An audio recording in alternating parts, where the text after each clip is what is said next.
हाय दोस्तों, आज लेके आया कौन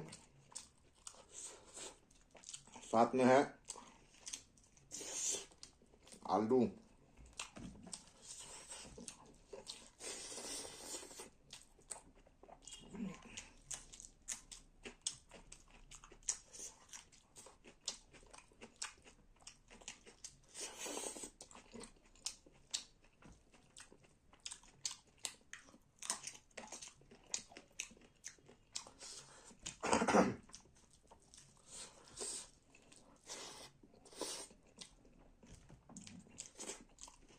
आलू का साथ तो बहुत टेस्टी लगता है।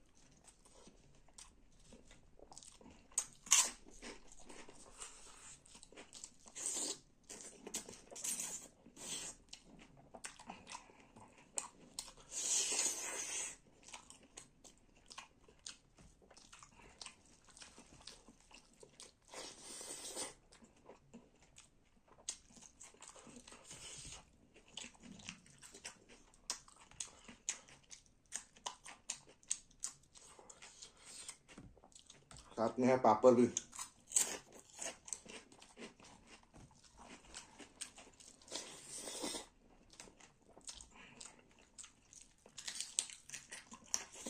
एकदम बढ़िया टेस्टी।